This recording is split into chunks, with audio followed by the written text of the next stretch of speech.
dalang mga posibilidad ng tagumpay o kabiguan, ng ligaya o lungkot.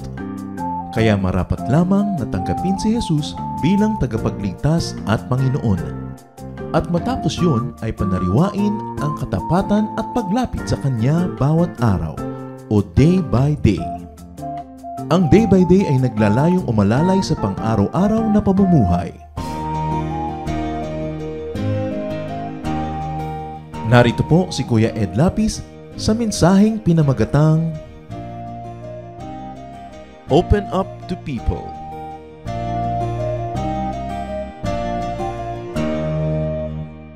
So Genesis 2, verse 1, verse 18a, kauna-unahang sinabi ni Lord na it is not good. Kasi lahat kinreate niya, sabi niya, it is good, it is good, it is good. Light was created, it was good. Plants were created, it was good. And the first, it is not good statement of the Lord says, it is not good for the man to be alone. Nakita niyo yung tao nag-iisa? Sabi niya, it is not good for the man to be alone. In other words, what the Lord is trying to say in reverse is that it is good for men to have relations. It is good for men to connect and interconnect with people. God has designed man to socialize, to relate to and with fellow men, to give and receive from people, to be open, in fact. Because if we're not open, we will not be able to give. But neither will we be able to receive. And God likes us to have a full life. John chapter 10, verse 10 says, and the Lord speaking, the thief comes only to steal, kill, and destroy. I have come that they may have life and have it to the full. So it is the will of Jesus Christ that we have a full life. Sabi ng ibang versions, I have come that they may have life and have it abundantly. So it is the will of the Lord that we have abundant lives, full lives. But fullness of life is in the details. It is not in the generalizations. And isolation is a grave burden. Isolation is one great thief that robs us of happiness. That's why even in prison, isolation is dreaded.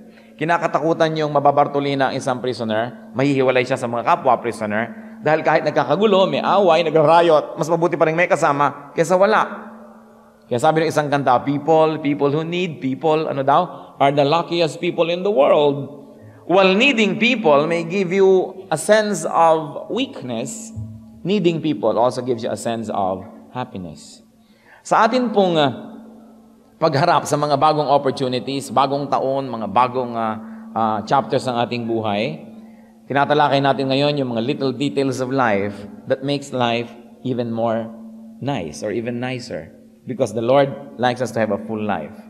Christianity and Christian messages are not only about high-sounding theological ideas. In fact, they are more about day-to-day life because God likes us to have an abundant life. Ang pag-aaral natin ngayon, how to have a fuller life, is open up to people. Open up to people. I'd like you to bow before the Lord and pray for someone near you.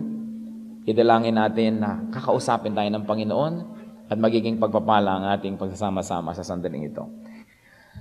Lord, we pray for one another that your message may be for each one of us. While it is generally served to all, may you give us the wisdom so we can particularly and personally benefit from your word today. In Jesus' mighty name, we declare ourselves free to receive your word. May you give us wisdom to understand and anointing and empowerment to obey. Lead us, Father. Be our speaker. We don't want to hear a human voice, O God. We have gathered to hear your voice. Use your servant as your footstool, but be our speaker. Kayo pong mangusap sa inyong bayan, sa inyong mga anak, sa kapatirang ito. Wala kami ibang nais madinig kundi ang inyong katuruan. We reject, rebuke, and drive away any presence of evil, any lies and falsehood we reject in the name of Jesus. And we ask you, Holy Spirit, empower us to know, to see, and to understand God. Father, we praise and thank you. We glorify you in Jesus' mighty, powerful, and beautiful name. Open up to people. Marami po mga tao hindi nag-open up sa kapwa, siguro because of lack of training or exposure or skill. They were not socially trained in childhood or in their families, even at school, to open up to people. So lagi na lang silang alukin mo, no, ayoko. Punta ka doon, ayoko. Laging nakasara. Laging nakaiwas. Many people don't open up to others because of shyness or introvertness. Nahihiyain. Or, there are those who don't open up to people because of distrust or fear of being vulnerable. Natatakot tayo, baka tayo maabuso, baka tayo kawawain, baka tayo ma-misinterpret ng tao. So, wag na lang natin siyang pansinin. Halos sa mga gym, hindi nagpapansinan ng mga tao dahil baka tumingin ka sa kapwa mo nag-gym at ngitian mo, ay mapagkamalang ka interesado sa kanya. So, wala na lang pansinan. People don't open up. Probably there are people who don't open up because of fear of rejection, fear of abuse. Baka naman pag nakipagmabutihan pa ako sa taong ito o sa aking mga kamag-anak, utangan pa ako, istorbohin pa ang buhay ko, so wag na lang. And there are people who don't open up dahil nadala, nasaktan na, nagmahal, nag-welcome sa bahay, nag-welcome into their hearts, pagkatapos sasaktan, ninakawan, inabuso, they were hurt. Kaya mga iba sabi, ayoko na, hindi na lang ako magtitiwala. Minsan umibig, nadala, ayaw nang umibig muli. At gusto na lamang tanggihan ang lahat. There are people who are not ready to take a second chance. But imagine yourself in a Saulog bus and listen to this song and see what people have to say about being dala. And savor the words also. You remind me I live in a shell, safe from the past and doing okay. And not very well. No jokes, no surprises. No prizes or rises. My life goes along as it should. It's all very nice, but not very good. And I took a chance again, putting my love on the line with you. Been given nothing to show for it. You get what you get when you put for it. And I'm going to take a chance again. Yan, ready to take a chance again. Nadala na kasi. So you remind me I live in a shell, safe from the past. Parang living okay but not very well. Predictable, regular, walang crisis, pero wala ring fun, wala ring joy. Kasi playing it too safe. And in life, many people miss out on a great body of fun and enjoyment that God wants us to enjoy because we're not ready to take a chance again. Because we play it too safe. Dahil minsan nang nadala, minsan nang nahirapan, minsan nang nasaktan. The Bible teaches us to open up to people. To open up. Why? Lahat ng bagay na nakasara becomes stale.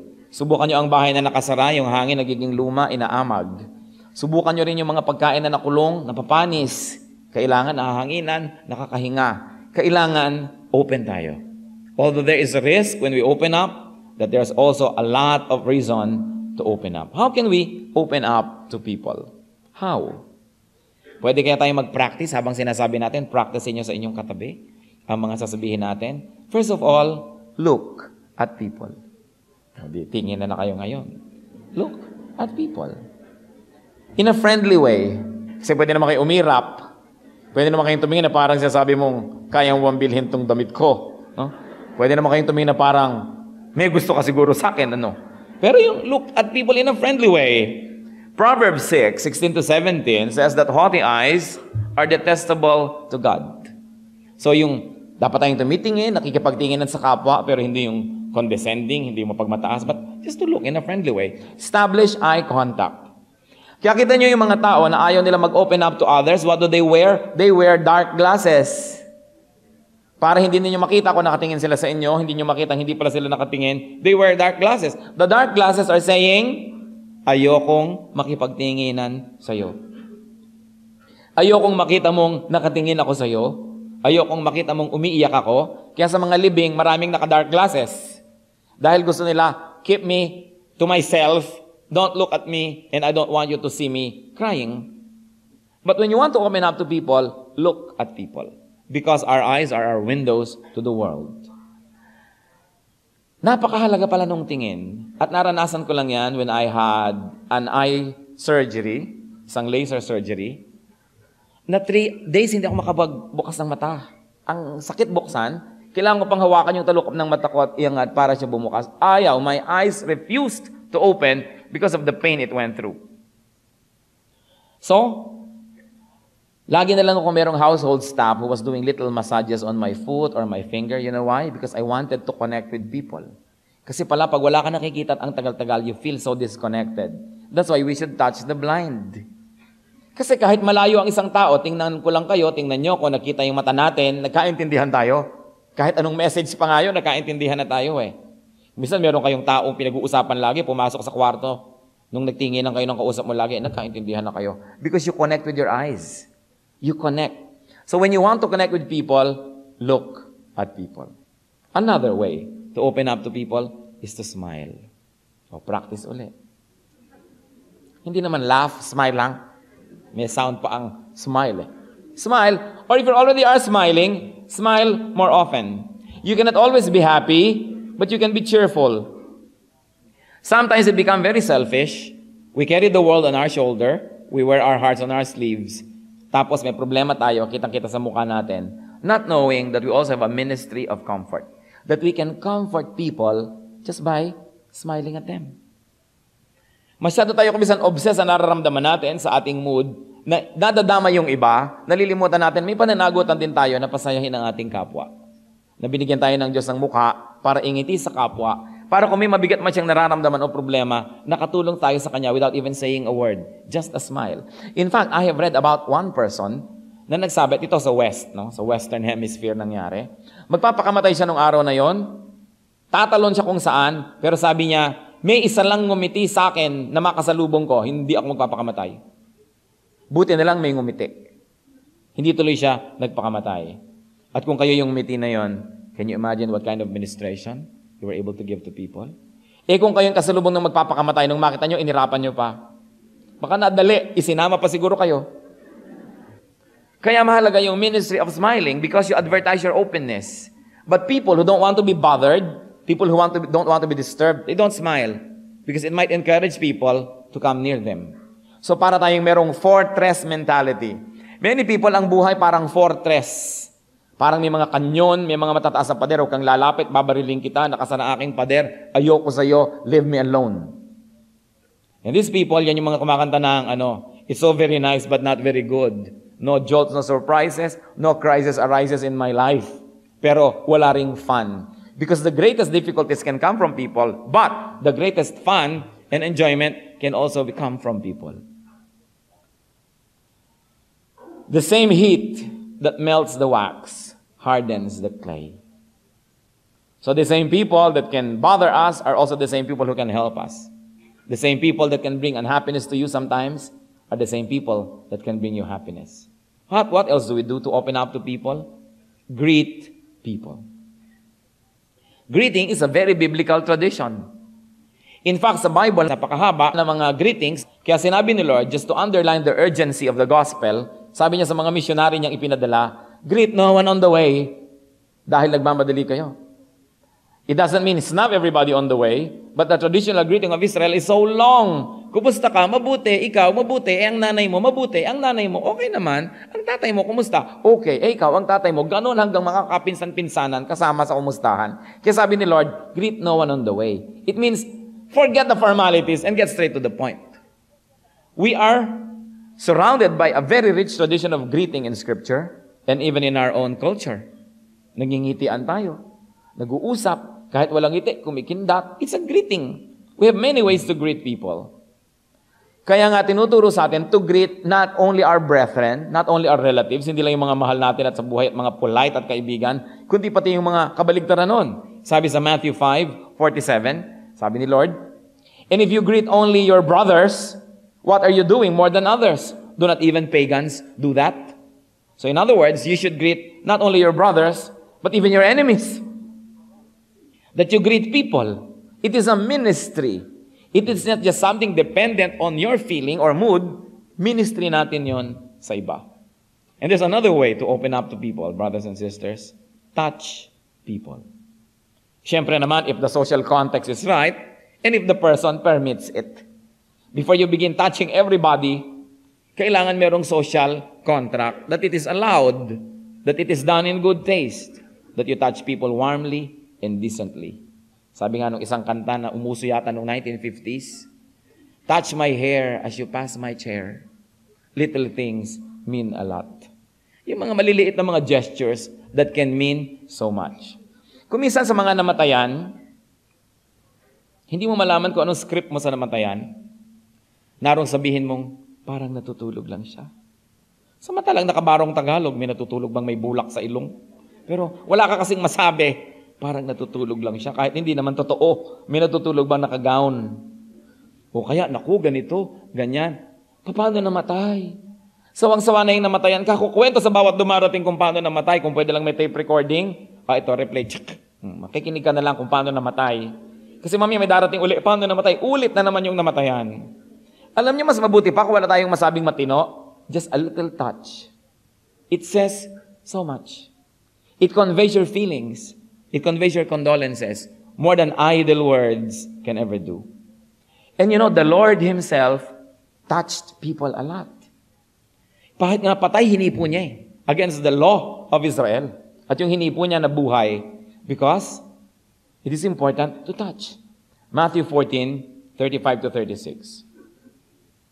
And when the men of that place recognized Jesus, they sent word to all the surrounding country. People brought all the sick to Him and begged Him to let the sick just touch the edge of His cloak. And all who touched Him were healed. You know why?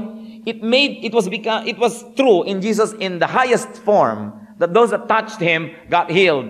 But you know, really, it is true because touch heals.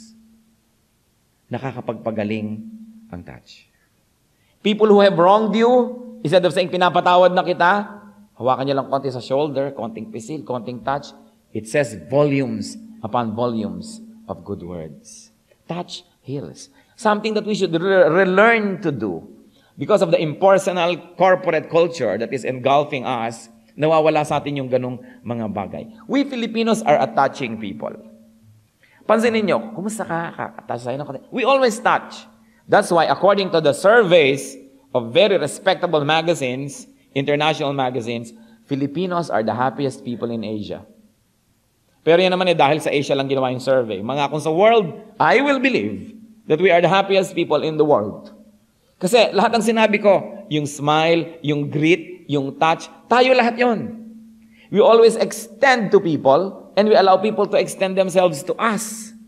And it is God's design that people's lives should extend into other people's lives and the lives of others should extend into ours. Ganyan tayo. We are weavers. We weave into relationships. Mahilig tayo makirelate. And because we Filipinos, sa atin ang pinaka-sacred na relationship ay yung family relationship. Nanay, tatay, kuya, ate, kapatid. That's why, lahat ng kakilala natin na gusto nating papasukin sa ating mundo o gusto nating pasukin yung mundo nila, we treat them and give them titles that belong to family. Kaya kahit tindera sa palengke, tiya, magkano po itong talong? O yung gusto mong kargador, manong, pakibuhat na ho ito.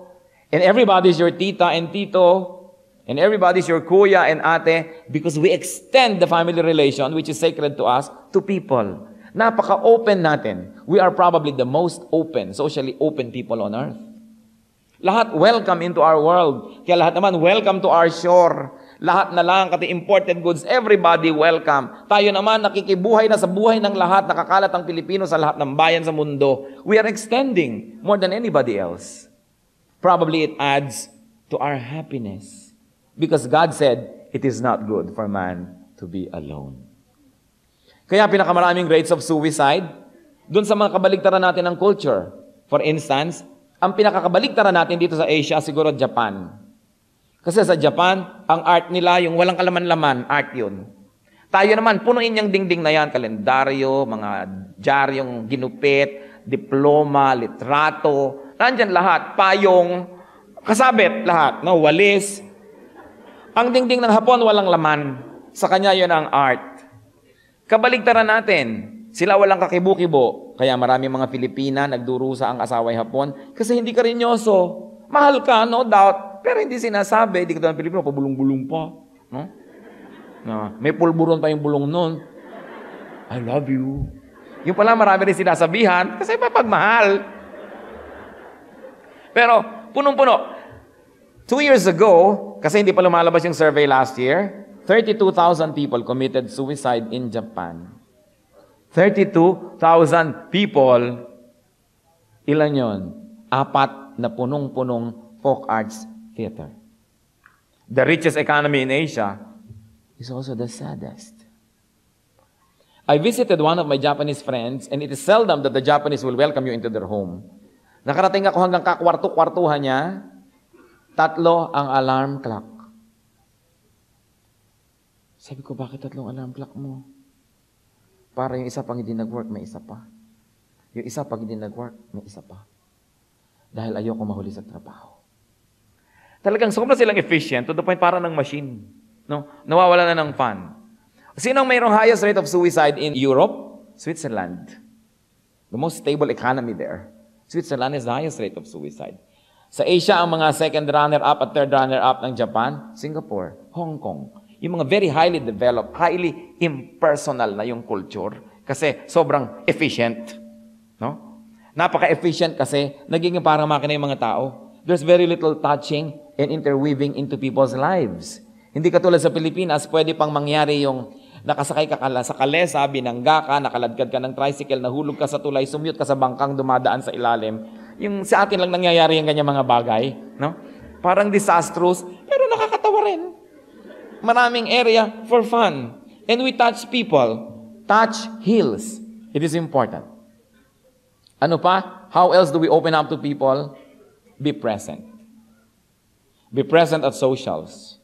Be present at events where socialization is possible. If you look at the Lord as a social model, halos walang pinalampas na imbitasyon. Nandun siya sa lahat ng dinner, nandun siya sa lahat ng mga kasalan. In fact, the first miracle of the Lord is in a wedding feast.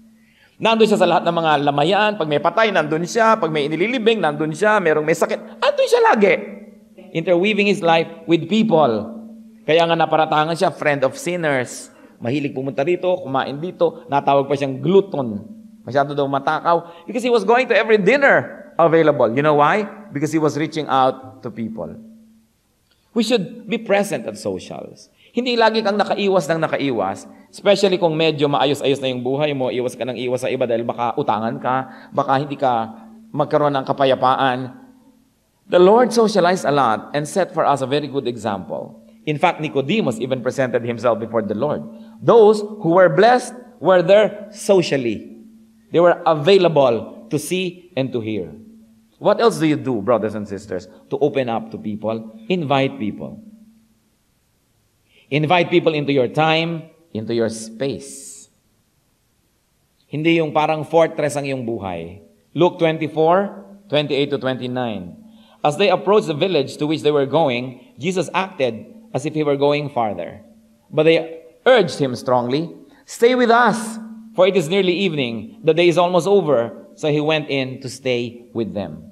So yung kasama niyang naglalakbay, dumating na sa pupuntahan nila, si Lord naman lalampas pa. You know, this is Oriental ethics. You don't want to impose on people. So you make a gesture na talampas ka pa talaga para kapilit-piliting magstay at pinilit nila na magstay. And because they opened their house to the Lord and because they did not know that He was the Lord, they opened up themselves to Him, nakakita sila ng isang bagay na di nakita ng iba. Nagpakilala sa kanila ang Panginoon. Merong isang babaeng balo na nagluluto siya ng konting pagkain at pagkakain nilang mag-ina, mamamatay na lang sila dahil merong salot, merong taggutom sa buong land.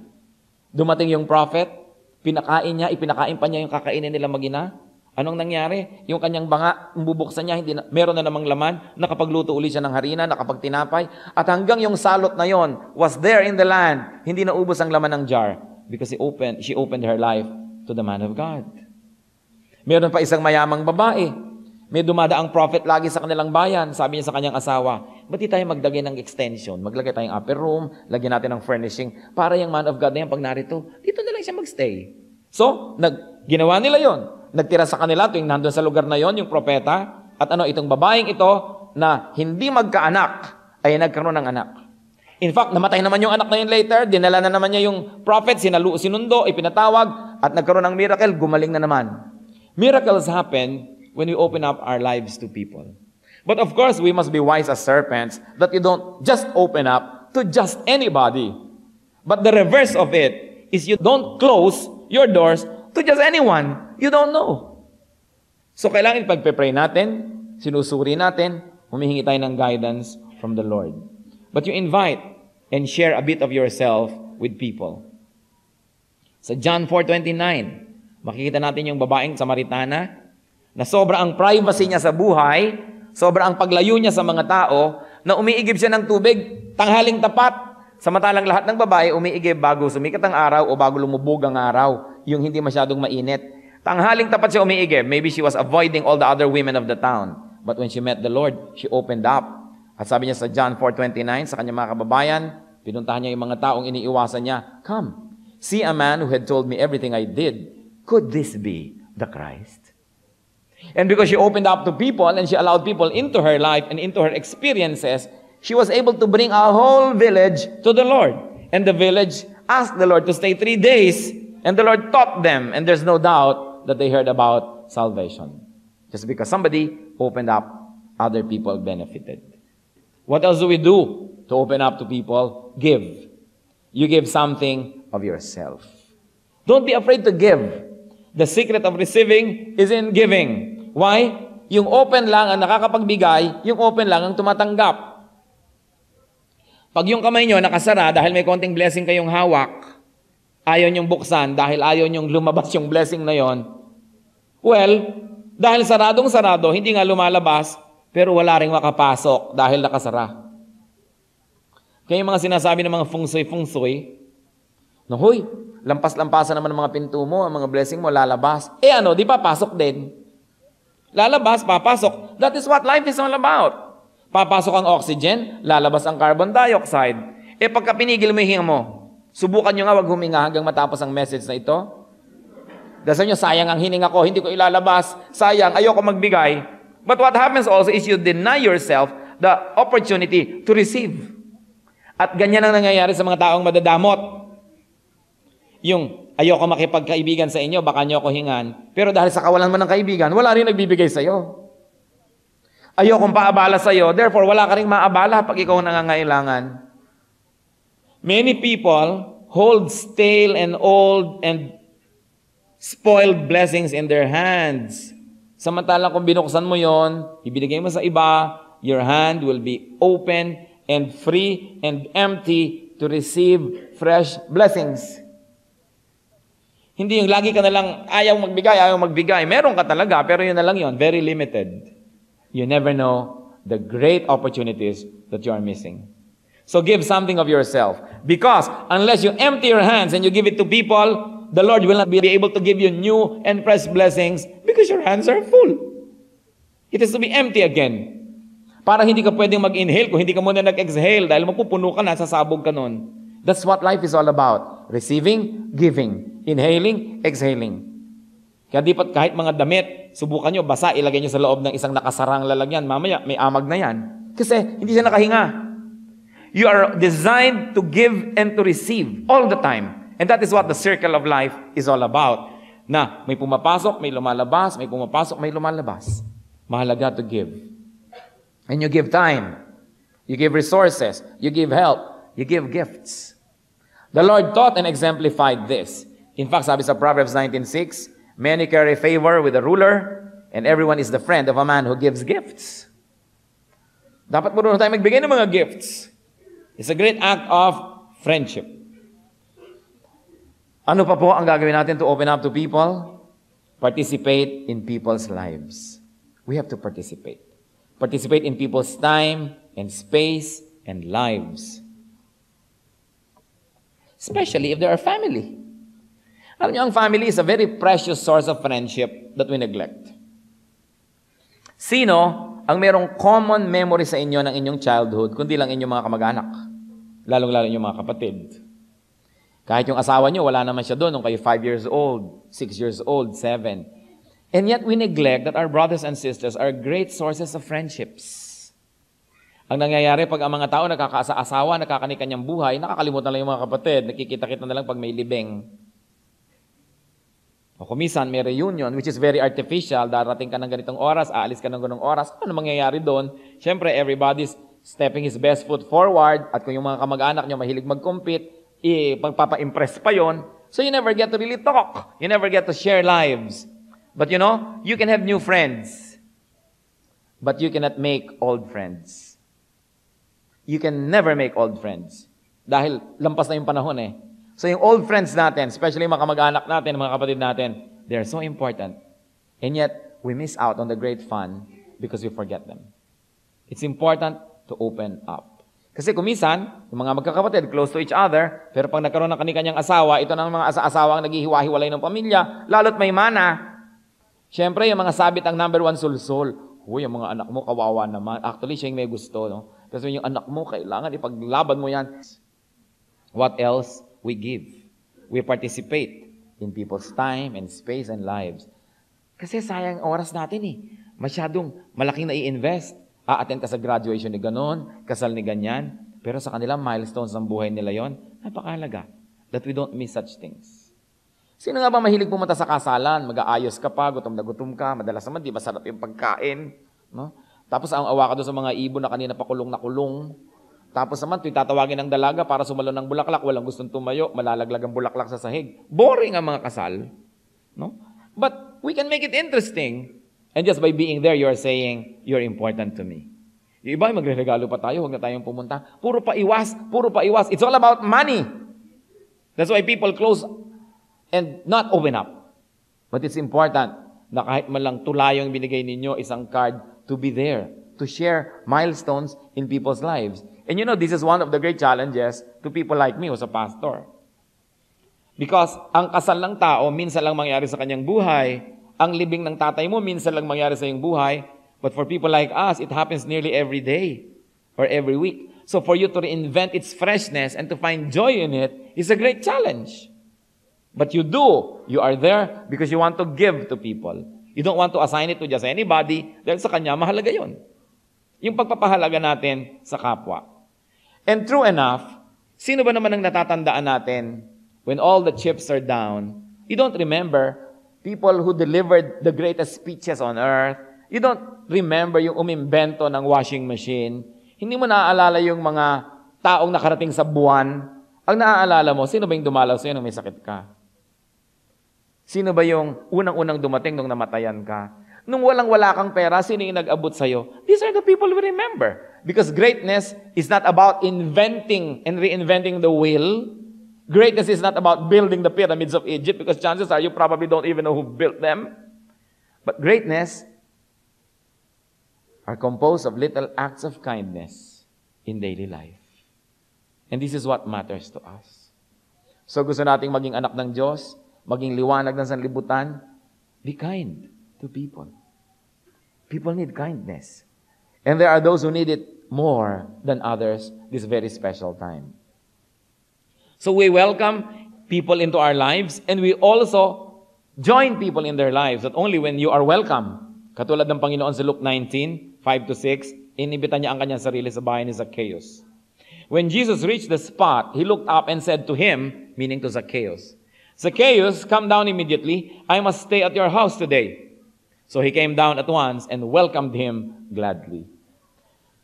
Kung minsan hindi tayo iniimbita, we can also invite ourselves, yung calculated risks. Because sometimes, yung mga tao ang ayaw umimbita sa atin dahil sila itong nag-aalangan kung tatanggapin ba natin yung imbitasyon. So you make yourself available to people. In other words, you want to open up, you want to give more and receive more from life, be there.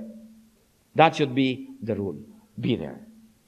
Life is short, but it's always long enough to be kind. There's always enough time to be kind to people. And life is not remembered for its great inventions, but for its little sacrifices for people. And even if people don't remember, God remembers. And God has shown us the way. God can love us through people. Ito ang isang katotohanan na madalas nating malimutan. Were you listening? Sabi ko, God can love us through people. Aabutan ka ba naman ng Diyos ng malamig na tubig mula sa heaven? No. Kapwa mo tao mag-aabot na. Kakamutan ka ba ng Diyos ng likod? No. Kapwa mo tao ang gagawa na. Dinadalaw ka ba ni Lord personally sa iyong hospital pagka meron kang sakit? Spiritually, yes, but physically, no. Tao ang gagawa nun. Hinahagod ba ni Lord yung likod mo kung ikaw ay umuubo? O tinatabi ka pa niya kung kailangan mo ng encouragement? No. Tao ang gumagawa nun. You know why? Dahil ginagawa yun ng Diyos through people. Nire-remind tayo ni Lord through people. Hindi naman pag nagkakasala ka, meron siyang bullhorn from heaven at sabi ko, hoy, maling ginagawa mo. Magpapadala siya ng tao, magre-remind sa'yo. Kaya dapat open ka. Hindi yung nagsasalita pala yung tao, binabara mo na para huwag siya magsalita. Huwag magkaroon ng lakas ng loob dahil ayaw mong tinatouch ang iyong ego. When people come to us, isipin nyo, heaven sent siya para niya ako i-correct, para niya ako bigyan ng advice. Because God loves people through people. Hindi naman gumagawa si Lord ng personal appearance sa iyo eh. Pero ine-extend niya ang kamay through kamay ng iba. Ine-extend niya ang kanyang bibig through bibig ng iba. Ine-extend niya yung love reminders through love ng iba. Kaya kung hindi natin papayagan yung mga tao na yun na pumasok sa mundo natin, pinagsarhan na rin natin ng Diyos. And life can become very uneventful. However, do not forget na si Satan lagi niyang kinokopya Diyos. Kaya, nagpapadala rin siya. No? Ito ang kamay ni Satan, nakakarating sa iyo. Ito ang bibig ni Satan, binibigyan ka ng wrong advice. Kaya dapat tayo mapili. Sinusuri ang lahat ng bagay, pero hindi sarado. Yung iba, ipinagmamalaki. Sarado kami, kandado, ipinalunok ko sa asawa ko ang susi. Nakakatuwa ba yung sarado ang utak mo? Hindi nakakatuwa. Pero hindi naman tatanggapin mo lahat. Pero marunong kang magsuri, marunong kang tumingin, pinananalangin mo, and God teaches you. It is important to let God love us through people. And that means allowing people to love us. Hindi yung para kang napaka-self-sufficient, ayaw mo nang tumanggap ng anumang bagay. Allow people to become channels of God's blessings. 1 Corinthians 12:7. Tungkol sa mga spiritual gifts. Now, to each one, the manifestation of the Spirit is given for the common good. Ano daw yun? Bawat isa binigyan ni Lord ng kaloob, ng gifting, ng empowerment para sa ikabubuti ng lahat. So pag hindi ko tinanggap yung manifestation ng Spirit through one person, actually nire-refuse ko the goodness of God.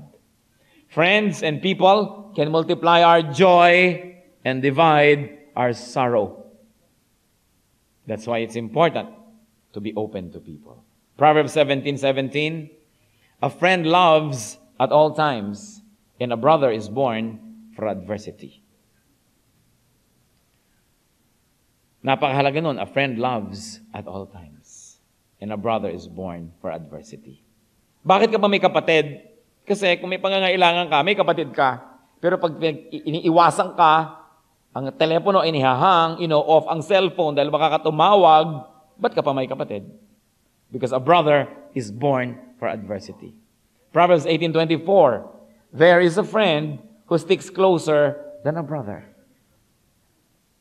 That's why friendships are important. Sabi, a neighbor nearby is better than a brother who lives far away. Dahil siyempre, kung nangangailangan ka na ngayon, ang layo pa ng kapatid mo, ito yung kapitbahay mo. You should make friends. Sa Philemon 7, Paul was discussing about the goodness of people around him and how he was open to their ministration. Your love, sabi niya kay Philemon, has given me great joy and encouragement because you, brother, have refreshed the hearts of the saints. So that means I'll admit my weakness to you. I'll admit my need to you, and I'll permit you to love me and to help me. That I'll not be too proud to reject your help. Alam niyo, may mga tao matulungin, pero ayaw nilang tumatanggap ng tulong. One way lang yon. Giving lang, walang receiving. Mauubos ka. Meron naman, receive ng receive, ayaw mag-give. Ano nangyayari? Nagiging estero. You know, the stero stink because they keep receiving everything and they're barado and they don't give. It doesn't flow, so they stink. You've got to receive, you've got to give. Colossians 4:11. Jesus, who is called Justus, also sends greetings. This is not Jesus the Lord, just another Jesus. These are the only Jews among my fellow workers for the kingdom of God, and they have proved a comfort to me. Sabi ni Lord. So, need I say it more? You are an intelligent church. I'm sure we understand what we're trying to say. Open up and be happier. The Lord has shown the way. If you already are happy, then open up so that other people will be made happy by you. You don't think only of yourself. The Lord's people throughout the Bible have found that way and have also exemplified that way. May tanong ako lang, what can keep you from opening up? What makes you put up fortresses? Siguro nasaktan tayo nun, ayaw na natin masaktan muli. Hindi pwede mangyari yun. Sa buhay, meron tayong openness for happiness and openness for sadness. When people live together, some will smile and some will frown, but you need not mind them. You travel on as best as you can and take them as you find them. Ang hindi lang natatapakan ay yung patay na hindi gumagalaw. Habang gumagalaw, nangyayari, sinasadya man hindi, nakakatapak tayo, natatapakan tayo. Because that's what life is all about. Don't play it too safe that you no longer have a life, that you only exist. And if people have wronged us, nadala tuloy tayo, the only thing that can be done is to forgive. Forgive those that have wronged you. Forgive those who have hurt you. And if people have hurt you before, now ayaw mo na makiconnect with people, do not punish others because of other people's deeds. And more importantly, do not punish yourself and deny yourself the happiness of human relations just because some other people in your life have committed mistakes. Be wise as serpents. Be discerning, but be open to people. At napapansin ninyo, no road is long with good company. Kahit ang haba ng biyahe, kung masarap ang mga kasama, enjoy. Parang maiksi. Pero kahit ang iksi ng biyahe, nag-iisa ka, humahaba ang biyahe. Enjoy friendships. Enjoy relationships. It's one of those gifts of God that many of us ignore. Sa 2 Samuel 1:26, si David talking about his friend Jonathan. Nung namatay si Jonathan, anong sabi ni David sa 2 Samuel 1:26? I grieve for you, Jonathan, my brother. You were very dear to me. Your love for me was wonderful, more wonderful than that of women. Of course, itong si David ay pagkarami-raming naging babae sa kanyang buhay at asawa. Pero sabi niya, ang pag-ibig mo sa akin, aking kaibigan, nicer, sweeter than the love of those many women. They had such a good friendship. Such a nice friendship that came from the Lord. That they were extensions of each other. So anong masasabi natin tulad ng kanta? Be ready to take a chance again. Yung chance na yon hindi yung negative chance sa alatsamba, kundi bigyan mo uli ang sarili mo ng pagkakataon. Ask God for a fresh heart if you have been hurt. Kung nadala na tayo, o tayo sobrang selfish, ayaw nating pabother, ask God for a new heart. Ezekiel 11:19, I will give them an undivided heart and put a new spirit in them. I will remove from them their heart of stone and give them a heart of flesh. Yung heart na malambot, nasasaktan, pero marunong ding sumaya. Hindi naninigas, na hindi natabla ng lungkot o saya, parang baliwala na rin. Enjoy godly freedom. Enjoy the freedom to relate to people. Enjoy people. And more importantly, church, listen. Enjoy God through people. Because it is through people that God shows Himself to us. Let's bow before the Lord at magpusuri tayo sa Espiritu ng Diyos. Nakasara ba tayo sa ating mga kapwa? Bakit? Paano? How can we open up? And if you already are open, how can you open up some more? Because room for improvement is the biggest room in the world. And the Bible tells us that God changes us from glory to glory. We can get better and better. In a moment of silence, let's be alone with God and let the Spirit minister to us. Ipakita sa atin kung anong area ang nakasara tayo hindi naman dapat at dapat tayong magbukas. Ipakita rin sa atin sa area anong tayong bukas sa mga maling tao na dapat nating isara. Dapat dahil kasi mali. At ipakita sa atin ng Panginoon how we can give more and love more. And how can we be humbler so that we can show our hearts, our feelings, and even receive help and love from people. The message of the gospel, the message of the cross, the message of Jesus is that of freedom.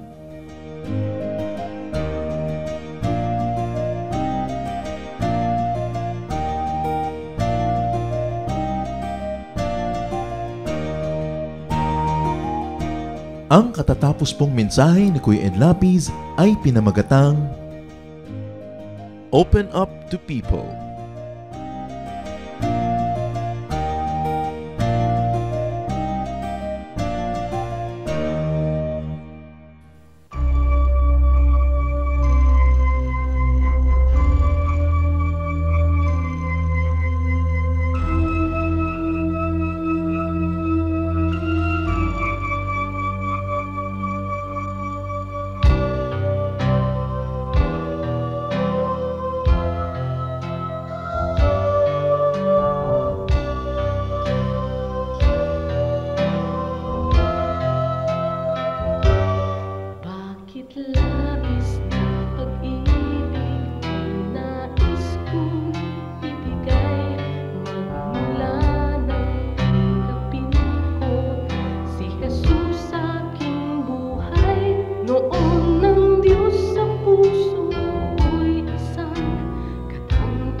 Kung aking marinig, banayad mong tinig, paligid may dilim, sa pag-asa'y hitik.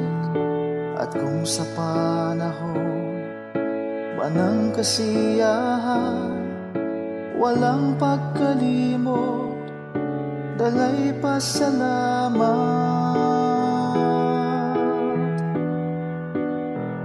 Alay ko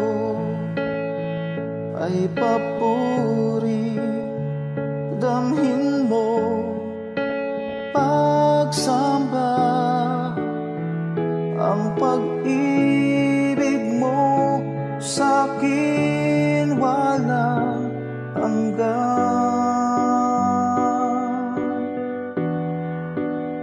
Sa iyo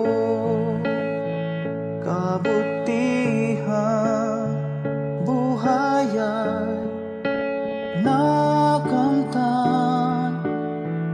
Pupurihin ka magpakailan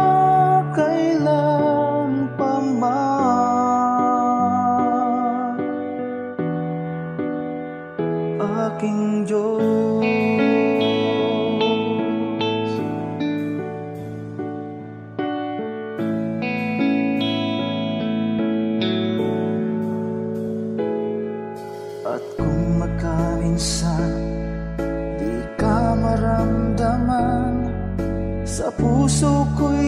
tiyak ika'y naririyan kahit sa dulo man itong aking buhay. Ika'y aking lakas, hindi mangangamba.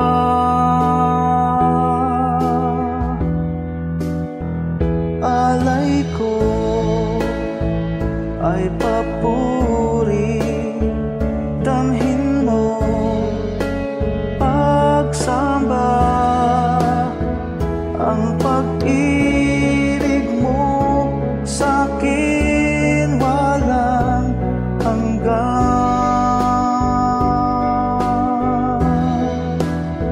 Sa iyong kabutihan buhay ay nakamtan. Pupurihin ka magpakailan pa man,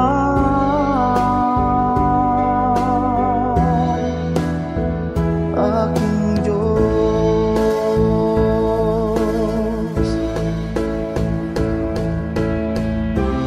Bawat yugto sa aking buhay,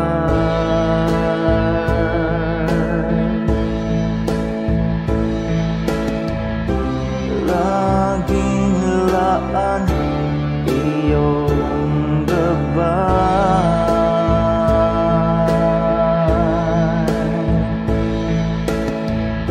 Sa piling mo may tagumpay.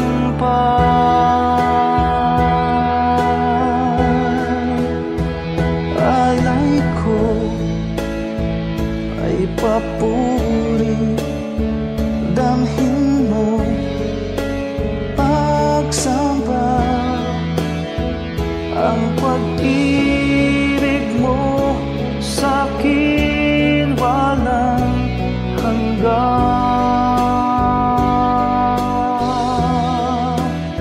Sa iyong kabutihan buhay ay nakamtan. Pupurihin ka magpakailan pa man.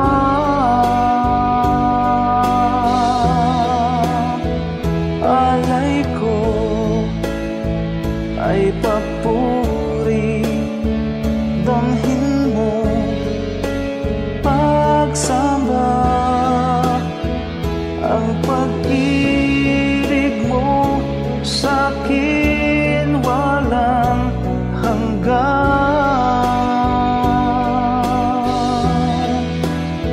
Sa iyong kabutihan buhay ay nakamtan.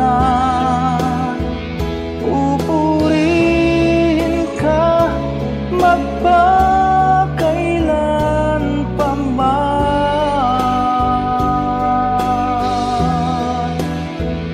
aking Diyos,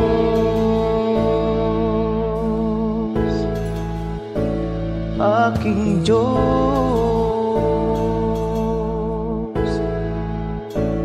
aking Diyos.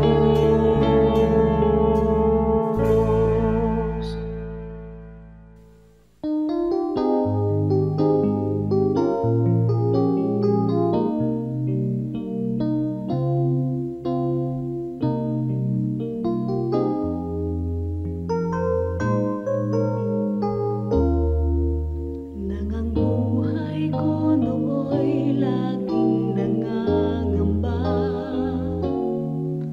ang pagluhay di ko kaya at walang patutuhan.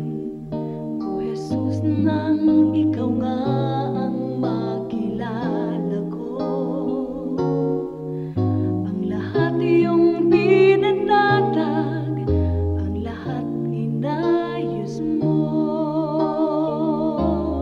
Kapayapaan na nagmumula sa'yo, naranasan ko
Oras na po para pansamantalang magpaalam ang programang Day by Day. Tayo po'y magsama-sama tuwing ika-6 hanggang ika-7 ng umaga, araw-araw.